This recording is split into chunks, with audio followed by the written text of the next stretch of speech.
Saludos y bienvenidos a Día a Día. Pues comenzamos la semana, estamos a lunes y oye, hay que hacerlo con alegría, ¿no? Que los lunes no sean tristes porque es el primer día de la semana y hay que ponerle énfasis. Pues bien, tenemos cosas de las que hablar. Ya saben que por aquí, por los sillones de nuestro plato van pasando pues diferentes personalidades, tanto públicas como no públicas, y asociaciones. En este caso hoy queremos comenzar el programa con una asociación que está, pues yo creo que en el punto de mira, es la asociación AIP y sus siglas significan Asociación Ilicitana de Patinetes Eléctricos.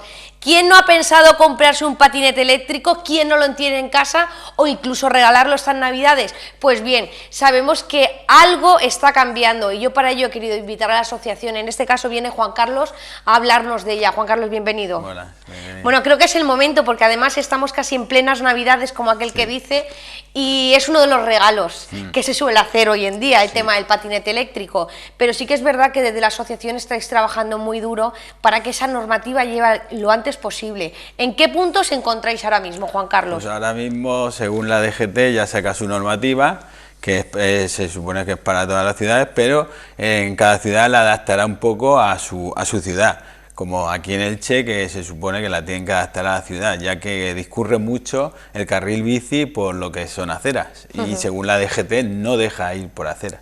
Es decir, que en este caso hay que compartir carril bici, no hay que compartirlo. ¿Cuál es la...? Pues tú, desde el punto de vista de la asociación, me imagino que vosotros tendréis vuestro punto de vista porque sois usuarios, sí, ¿no? ¿Cuál es vuestro punto de vista? Nuestro punto de vista, por lo menos lo que es en la ciudad, es de que nos adapten un poco más para poder circular con el patinete eléctrico, porque ya que hay poco carril bici, y no se puede ir por toda la ciudad, no te puedes mover realmente, te puedes mover por 4 zonas y tienen que adaptarlo un poco más. Por lo tanto, el carril bici debería de abarcar más zonas, ¿no? Más zonas, claro, es muy poquito lo que más abarca, calles más para... calles para poder llegar tú a tu lugar. ¿Con qué obstáculos os encontráis al tener que circular con un patinete eléctrico? Mucho, sobre todo por la Avenida Libertad, que discurre mucho el carril bici, como he dicho, por las aceras, que te encuentras a peatones y tienes que ir con ellos y convivir con los peatones, porque el carril bici discurre por ahí y que ya, como te comento, no puedes ir a todas las partes de la ciudad.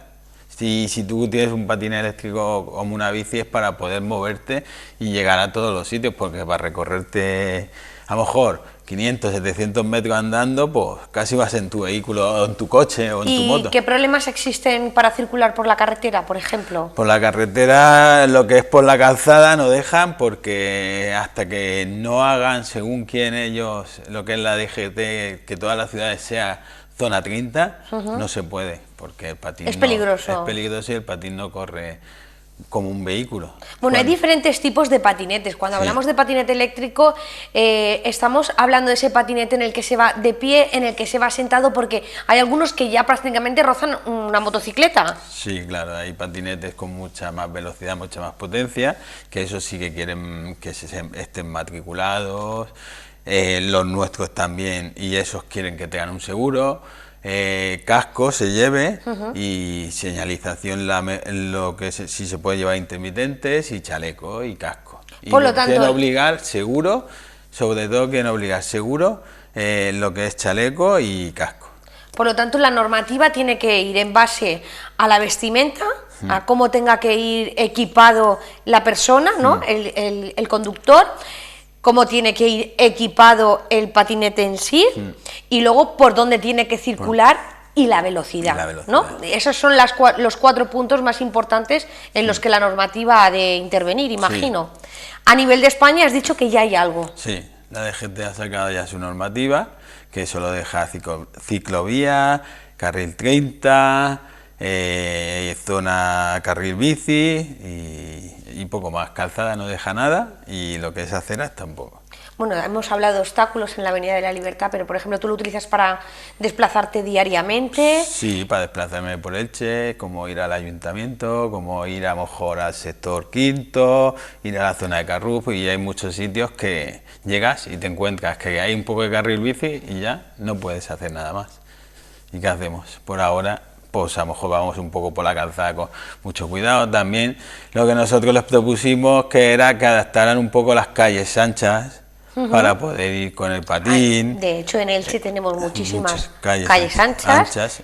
Y luego aparte, pues algunas zonas mejor de lo que es calzada, que son de doble carril, que se puede circular, que podrían adaptarlo para ir el patinete eléctrico.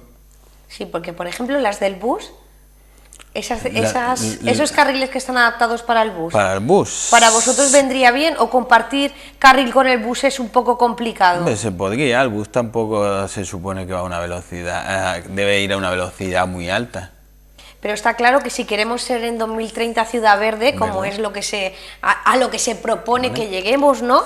Tenemos que empezar por aquí, por los vehículos eléctricos, el no motor. Claro, porque ya te digo, si igual que yo, cualquiera le ponen impedimentos, le multan, le sancionan, pues prefieres coger tu moto o tu coche y ir a donde tengas que ir. Tienes que ir a cualquier zona de Elche y dices, pues si la mitad de la zona me la tengo que recorrer andando, pues no puedo ir con el patín, pues cojo mi vehículo. Por lo tanto, desde la asociación AIP trabajáis porque esa normativa llegue lo antes posible a Elche, pero no solo por la normativa, sino por la adaptación. La adaptación, claro, sobre todo que la adapten la ciudad para poder circular.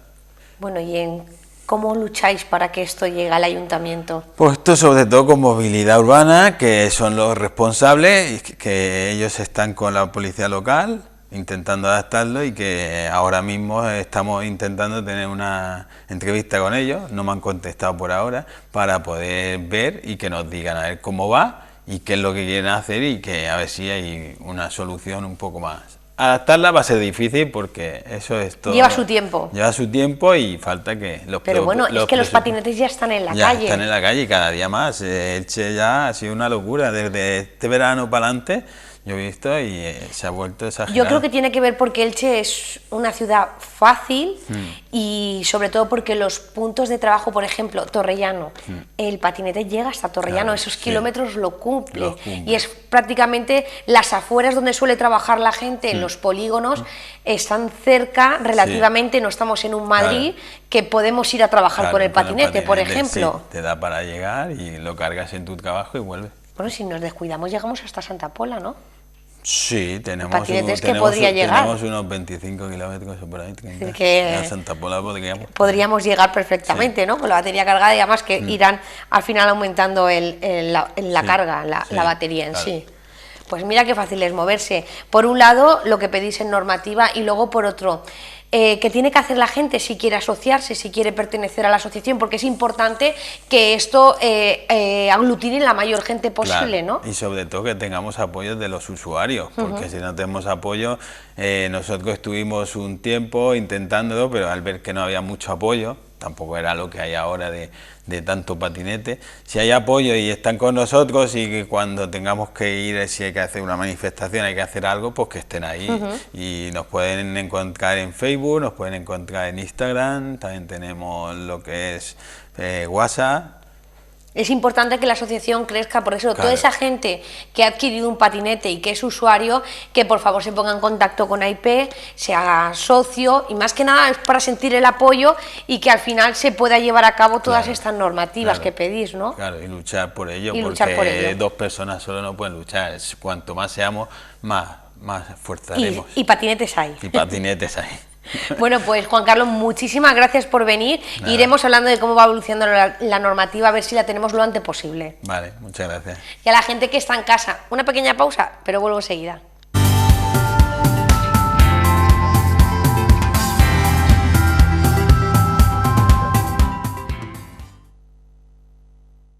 Como cada día y a esta hora, Urbaser nos propone un plan para salir de noche. Hoy toca running entre palmeras.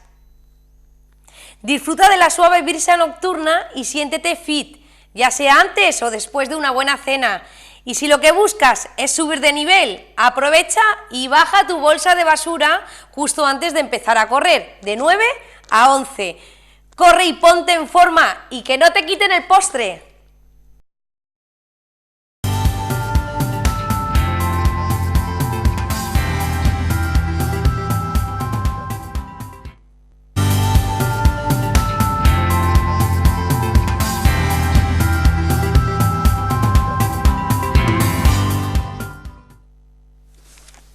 Pues Pues seguimos en Día a Día, muchísimas gracias por la espera porque nos vamos hasta el final del día a día. Y lo hacemos con una entrevista además de libro, que huele, ay, cómo me gusta que huela libro, y esto me encanta. Hay que decir que además es un libro de un hecho histórico que ocurrió aquí en la ciudad de Alicante.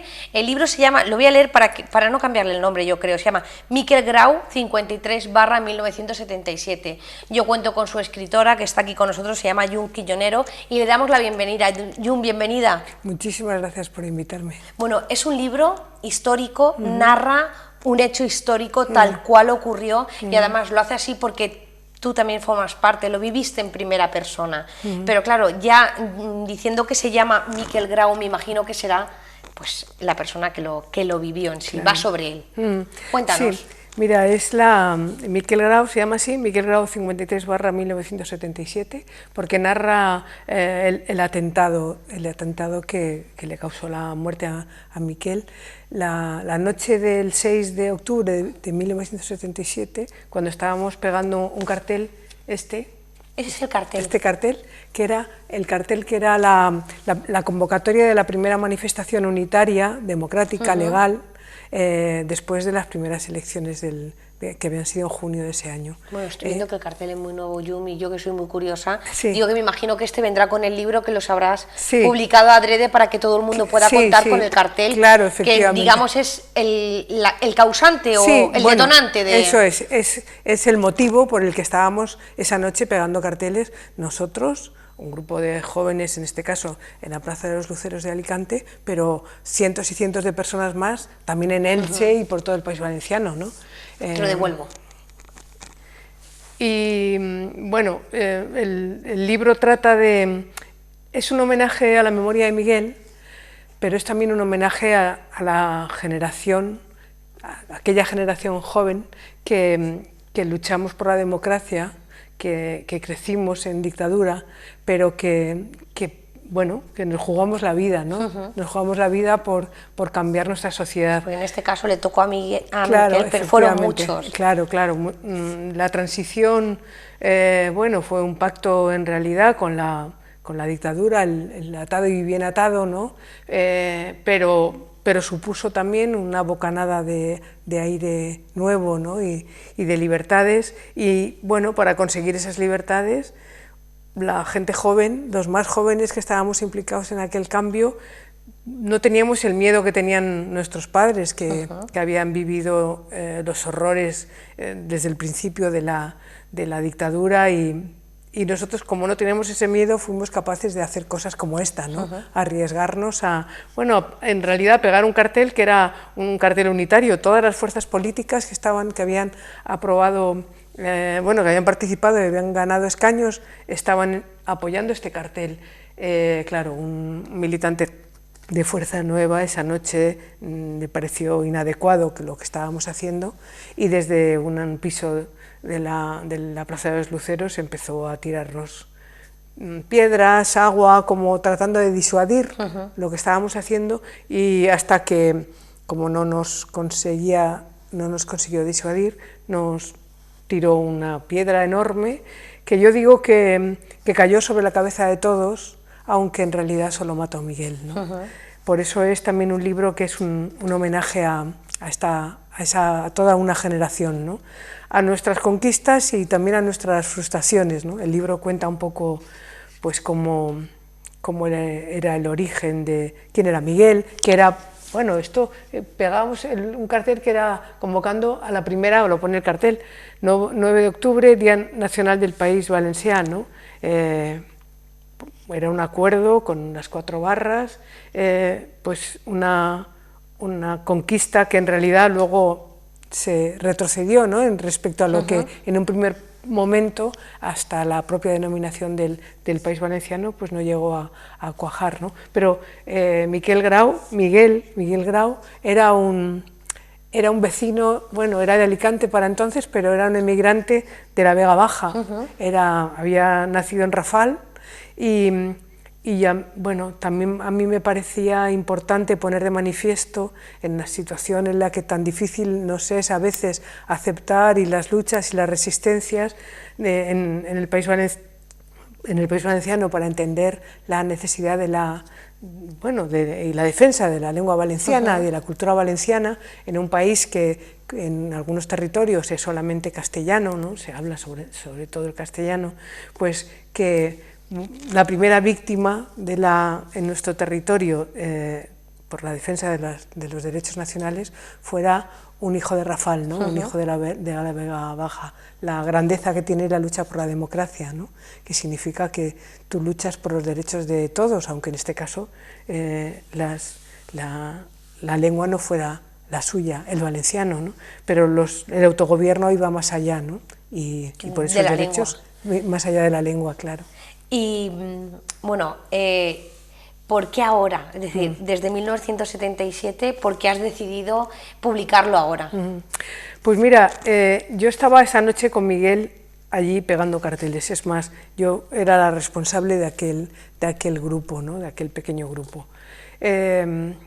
Bueno, pues ahora, porque ha pasado 42 años, he podido hacerlo también emocionalmente y personalmente, ¿no? Yo tenía un compromiso, como me siento, ¿no? Responsable de participar, de hacer partícipe la memoria, ¿no? de lo que por esto decía lo de el homenaje a nuestra generación, ¿no?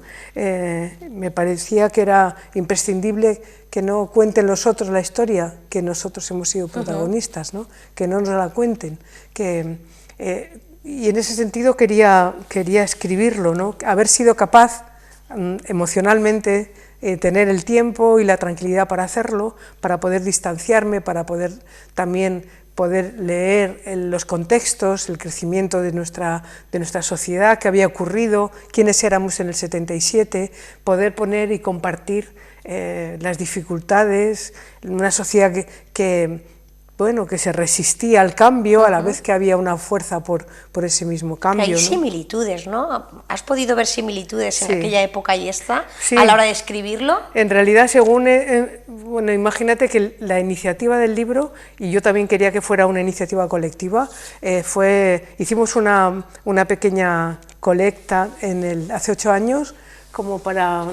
aquí están las 100 personas que se sumaron al proyecto, que compraron el libro antes de que yo lo escribiera, ¿no? Como para reunir también económicamente, no conseguimos la totalidad de lo que al final costó la edición, pero bueno, un empuje, ¿no? De que era posible apostar, y no solamente mi propia apuesta, sino reunir la de mucha gente que aquella noche sintió como propio, bueno, el atentado contra Miguel y luego su muerte, ¿no? Porque pasaron muchas cosas entonces, ¿no? Y quiero señalar también que en el capítulo 2 me refiero a la muerte de un trabajador en Elda, ¿no? Un trabajador del calzado que en realidad casi nunca se habla de su caso, ¿no?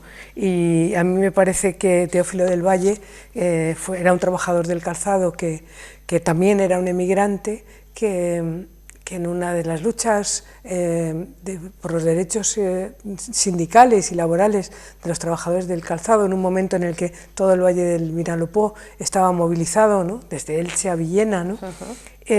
Bueno, al salir de una asamblea en Elda, la policía se lió a disparar contra unos jóvenes que se estaban disolviendo, y murió Teófilo del Valle, ¿no?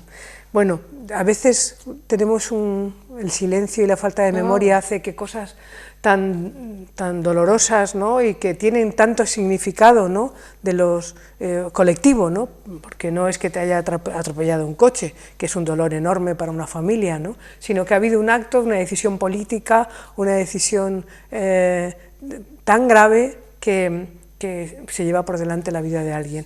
El policía que mató a Teófilo del Valle, bueno, no pagó por su acto. El propio fiscal llegó a pedir excusas por haber tenido que actuar como fiscal durante el juicio, ¿no? Sin embargo, Panadero Sandoval, el responsable de la muerte de Miquel Grau, conseguimos, poniendo en marcha la primera acción popular de la democracia, un grupo joven de jóvenes activistas y militantes. Reunimos la fuerza también de muchos otros partidos, desde el Partido Socialista hasta, bueno, conseguimos el apoyo en aquel momento de Euskadiko Ezkerra, por ejemplo, y algunos abogados vinieron a ayudarnos en una acusación popular, ¿no?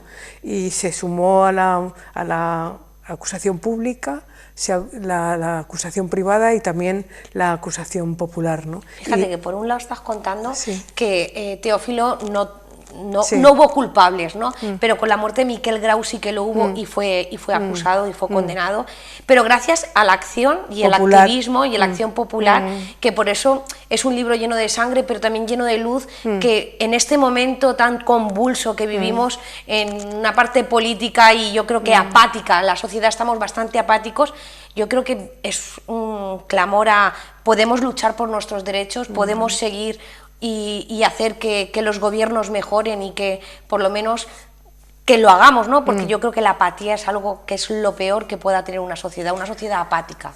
Sí, yo sí que creo, me decías antes que si había aspectos, sí, pues yo creo que sí que los hay, y los hay más conforme, pues imagínate, empecé a escribir el libro, bueno, con el proyecto en el 2011, ¿no? Y han pasado muchos años y la situación se ha ido pareciendo más. Cada vez más. Sí, se ha ido pareciendo cada vez más, ¿no? En una situación en la que aquel ambiente de la transición, de aquellos primeros años después de la muerte de Franco, en la que, bueno, por un lado estaban los avances, ¿no? La necesidad del propio régimen de hacer creíble, ¿no? Que estaban dispuestos y que había medidas para cambiar, para avanzar, para que pudiera ponerse en marcha una democracia parlamentaria y todas las resistencias que estaban, según fue avanzando la democracia o la transición en aquellos años, fue avanzando también, bueno, con una cierta libertad de los grupos, no solamente de la policía, que la policía y la Guardia Civil disparaba y mataba con frecuencia y siempre a gente joven, gente que no grandes dirigentes, ¿no? Sino de pie de calle. A pie de calle, ¿no? Estudiantes jóvenes que estaban haciendo una pintada, que salían de una manifestación, que salían del cine, bueno, algo que en realidad era la búsqueda de generar terror, ¿no? Terror precisamente a aquellos sectores que estaban movilizados, ¿no? O que podían ser los artífices de la movilización, pues en este momento eso está volviendo a ocurrir, ¿no? Con un peso de la extrema derecha y de las ideas más reaccionarias y más contrarias a la democracia, ¿no? Y a los derechos humanos, ¿no?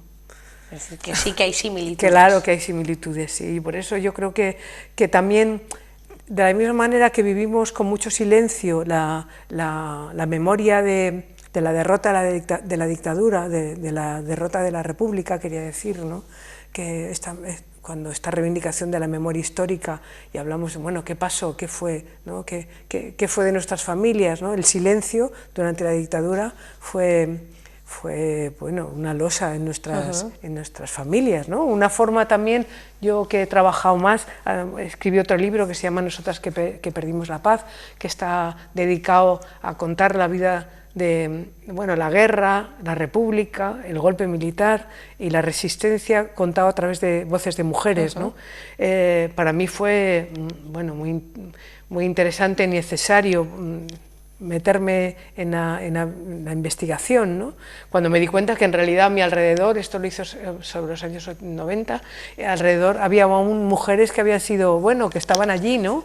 Que habían sido protagonistas y partícipes en las luchas, en las movilizaciones, y no les habíamos prestado atención, ¿no? Pero porque siempre habían estado silenciosas. Claro. Más que silenciosas, silenciadas. Silenciadas. Claro, bueno, su verdad, por eso para mí ha sido tan importante escribir este libro, ¿no? Y bueno, pues estoy ahí en su difusión y poder compartirlo, yo creo que con una edición preciosa. Sí, ¿no? Hablemos de la edición porque sí, estamos hablando mucho del contenido, pero al final a quien nos gusta leer, para nosotros la imagen también es muy importante. Mira, el tacto... Es un ladrillo, Sí. fíjate, hablábamos de ello porque aquí está dibujado haciendo un poco referencia pues a la forma en la que murió desgraciadamente Miguel Grau, pero sobre todo es, como decía nuestro compañero, no está el título en la parte Sí. principal, ¿no? Pero sí está en el lomo, que al final es lo que vemos del libro, y luego pues que Pruna, ¿no?, es la editorial Pruna que Llibre, lo sí. cuida mucho la imagen. Sí, este es el 8º libro que han editado, pero hay 2 premiados. Y espero que este también, porque tiene una edición preciosa. Bueno, además está el expediente judicial, todo el expediente judicial, por eso se llama así, Por eso 53/1977. que es el número del expediente. Es el expediente judicial de Panadero Sandoval y el caso de Miquel Grau, claro, de su muerte, desde que fue detenido. Bueno, desde la noche del atentado, que fue el 6 de octubre, en la que, bueno, pasaron 10 días hasta la muerte de Miguel. Esos días, bueno, está el relato de todo lo que ocurrió, también que el 16 de octubre, que fue cuando murió, hubo una manifestación de duelo en Alicante, impresionante, ¿no? Pues entre 18 y 20.000 personas acompañamos al cuerpo de Miguel, ¿no? Y hubo también un grado de represión tan grande que la policía en un momento paró la comitiva del duelo y nos arrebató el ataúd, que íbamos caminando desde la Plaza de Toros, bueno, desde la residencia, ¿no?, desde donde salió, luego a la parroquia, y después a la plaza. Queríamos ir a la Plaza de los Luceros para despedir allí mismo, en el lugar del atentado, a Miguel, camino del cementerio. En aquel lugar, en la Plaza de Toros, o sea, pues no nos permitieron entrar por el centro de la ciudad, y allí la policía, hay algunas imágenes en el propio libro, que están las imágenes de la policía y de de la multitud, ¿no? Porque nos arrebataron el ataúd a la familia, lo metieron en el furgón del tanatorio, ¿no?, de la funeraria, y se fueron, ¿no? La policía fue rodeando el ataúd y abriendo paso, y fue como poner de manifiesto que en realidad la desconsideración absoluta hacia el dolor de la gente, de una multitud que, para mí, que yo había participado en aquellos años, yo tenía 22 años, ¿no?, en todas las movilizaciones, pequeñas y grandes, pero no eran muy grandes porque la gente tenía mucho miedo, ¿no? Y aquel acto, aquello fue una movilización de dolor y de acompañamiento, como de tanta gente que desde... Claro, Alicante fue la última ciudad republicana, ¿no?, nuestro territorio, ¿no? Y habían como guardado el dolor de tanto callar, ¿no?, de tanto sometimiento, ¿no? Y aquella, por llamarle manifestación, ¿no?, pero una manifestación de duelo, era como: estamos aquí y no podemos consentir que esto, ¿no?, que esto ocurra. Compartir el dolor, ¿no? Había muchas personas mayores, y a mí me estremeció, porque no era la gente que había generalmente en las manifestaciones, ¿no? Claro, esto fue, yo creo que también poner sobre la mesa a lo que estaban dispuestos, ¿no?, cuáles eran los límites de la transición. De hecho, bueno, todo fue como, a la vez que se iban creando las instituciones y el propio debate, y en el libro trato de exponerlo, ¿no?, cómo facilitar la información, que la gente... Bueno, yo he tratado de contarlo de la mejor manera posible, quiero decir, en un relato literario también. Estamos intentando que este libro, a pesar de que está lleno de sentimientos, por supuesto, porque están vividos en primera persona, pero es objetivo, y por ello has dicho, está el hecho documental, y no es solamente una narrativa, sino que se narra los hechos, cómo ocurrieron, de forma objetiva, y por supuesto cómo se vivieron, ni qué decir tiene, pero sí es un libro objetivo. Claro, es un testimonio, es un documental, ¿no? Desde la perspectiva, yo a veces uso la primera persona, pero otras veces uso la tercera persona, pero también porque está el contexto, ¿no?, del proceso de la transición, está el contexto del origen familiar quién era Miguel Grau, ¿no? Quién era Miguel Grau, cómo su familia, como tantas familias de Elche o llegaron a Alicante, ¿no? O a Elche o a nuestros pueblos industriales y a nuestras zonas en crecimiento en aquel momento en el que el franquismo había abierto la puerta, ¿no? Para que entrara las empresas multinacionales americanas con sus acuerdos y dentro del franquismo había empezado a crecer una economía controlada, claro, y en manos totalmente corrupta, ¿no? Pero en manos del poder, del régimen, ¿no? Y como familias como la de Miguel Grau deciden ir a Alicante en lugar de irse a Barcelona o a Suiza o a Alemania, como tantas otras familias de la Vega Baja, por ejemplo, de su pueblo, porque el padre de Miguel Grau, también decía, bueno, si pasa algo, estamos cerca de casa, ¿no? Cerca de casa, ¿no? Y, es como bueno, estamos a salvo. Estamos a salvo, ¿no? Qué error, ¿no? Porque en realidad, pues a lo mejor en Suiza hubiesen estado mejor, quizás. Se hubieran salvado, ¿no? Pero Miguel Grau, que era de una familia campesina, humilde, ¿no? Que habían, bueno, pasado los peores tiempos, ¿no? De como tantas familias en la Vega Baja, pues ellos representan también a esa infinidad, ¿no? A miles y miles y miles de personas de La Mancha, de los pueblos de Albacete o del sur de nuestro Alicante, ¿no? Que nos ayudaron a construir, ¿no? Construyeron con nosotros una sociedad mejor. ¿Y en qué mejor? Bueno, trabajaron todos, ¿no? Porque también luego presionando para que las cosas cambiaran. Y uno de mis empeños es también señalar que era la ciudad en la que se encontraron, ¿no? Que una ciudad en la que no había plazas escolares, donde no había sitio donde vivir. Bueno, el crecimiento, a pesar de que el Fondo Monetario Internacional había señalado que con estos planes de desarrollo y estos planes económicos iba a haber este flujo de población, pues sin embargo, bueno, pues no, claro, no se Alicante estaba desbordada. No se pusieron, y como lo estuvo Elche, no se pusieron a construir.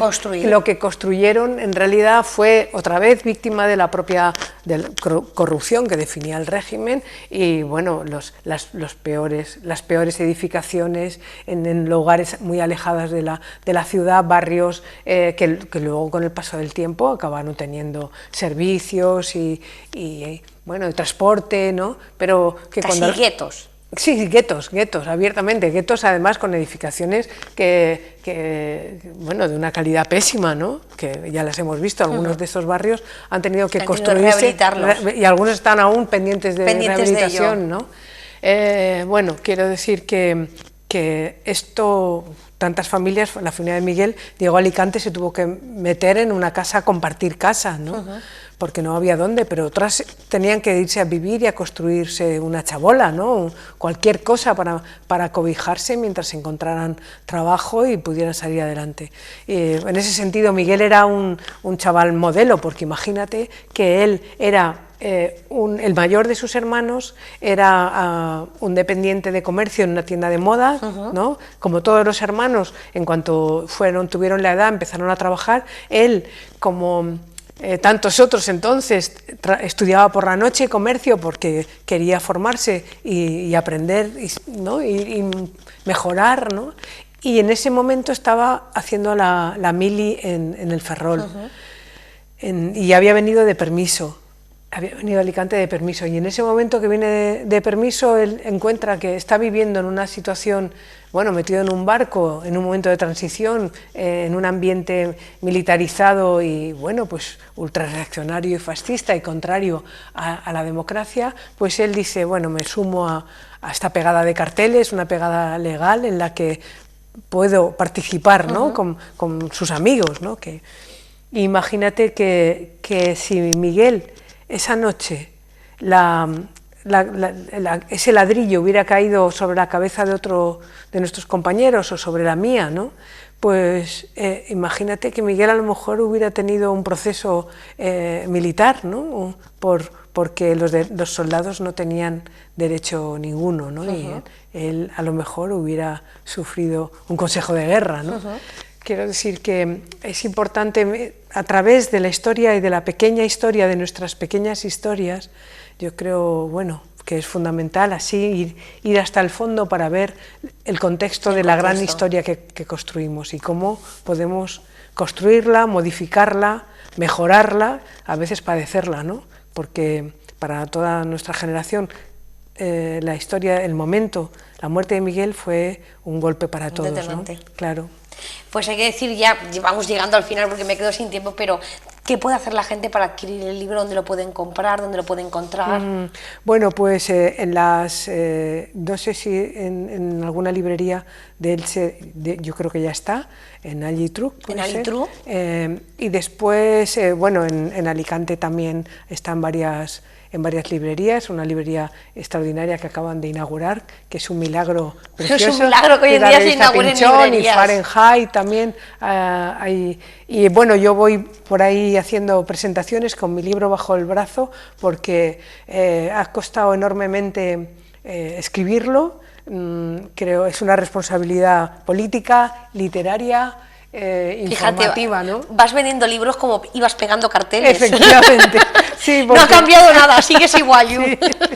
Sí, bueno, han pasado 42 años, pero ahí estamos, ¿no? Que la historia, somos los protagonistas, somos las protagonistas de la historia, y si no la contamos, pues la van a contar otros por nosotros. Lo mejor es que todavía estamos a tiempo de contarla, Eso que es, no nos esperemos más años, que ya hemos esperado bastantes. Es. Pues Jun, muchísimas gracias por venir. Muchas gracias a ti. Y a la gente que está viéndonos, pues nada, yo me tengo que despedir, pero como siempre les veo mañana aquí en Tele Elche en Día a Día.